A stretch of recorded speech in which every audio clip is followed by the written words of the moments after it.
Hey, what's up guys? It's Mike with Innovation REI. Continuing our series here on making an offer on a property. So we talked about the 4 things you need to know in order to come up with an offer.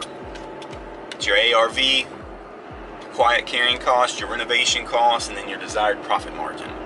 For this video, we're going to focus on the ARV, the after repair value. Seems easy. Some markets it's easier than others. Sometimes it's very difficult. So we're going to discuss how to get yourself the best ARV possible, because that's the number in this formula. That's the number where everything starts. Okay?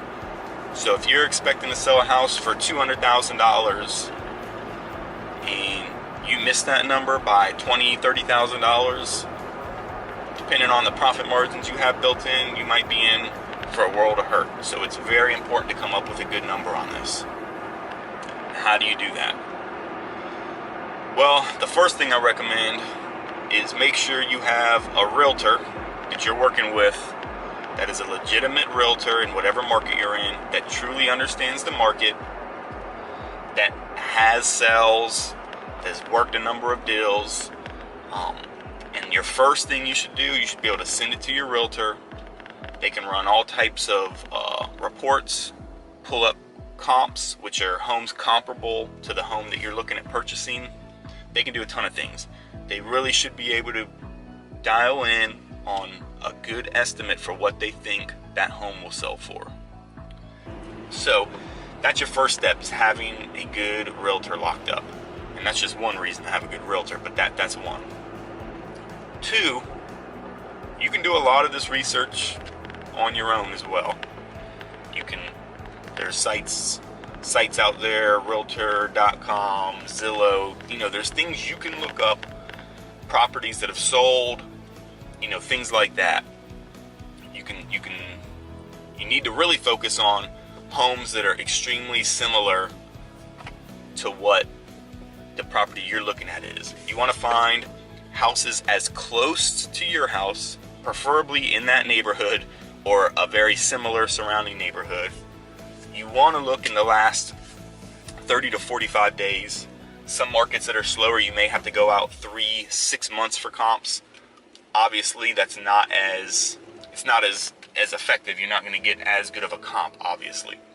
Once you have that, you should be able to either kind of do an average of those. You can look at price per square foot that they've sold for and come up with a formula for that. It's, every market, people and investors do that a little bit differently. Everybody does it a little bit different how they come up with their ARV. But you should be able to come up with a couple formulas, and I recommend running a bunch of formulas. Whatever you can come up with is going to help you determine some type of an estimate on that property. Send it to your realtor, run it just an average of your best comps. Then take some comps and do it per square foot and see what that number comes out to, and see if all those answers are coming back real similar. If they're coming back right around 150,000, then guess what? You probably have a pretty good comp. Be careful when you're looking for comps. Don't worry so much about things for sale. It's good to see what's for sale. Obviously, if you're trying to flip a property, fix it up and sell for 150, and in that neighborhood there's 7 pretty good properties for 125,000, then that's good to know. But what I've seen a lot of investors do is they don't have good comps for properties that have sold, so they start looking at properties for sale. A lot of times you see properties for sale, and they're for sale for a long time because they're priced way too high. Combine all your data, all your information, make sure everything that you run to comp it out comes to a similar number, and if it does, you have yourself a pretty good ARV, which is the starting point for a formula to make an offer. So with that said, start running comps, start practicing, talking to your realtors, finding homes that you think would possibly be good flips, see what you come up with. Try to fine-tune your method, your formula for your market. Again, every market's a little different, so the exact same thing won't work everywhere, but you should be able to come up with a pretty good figure for what you're going to sell that house for once you purchase and flip it. So you guys go out, Hope you find some good properties, lock in those ARVs.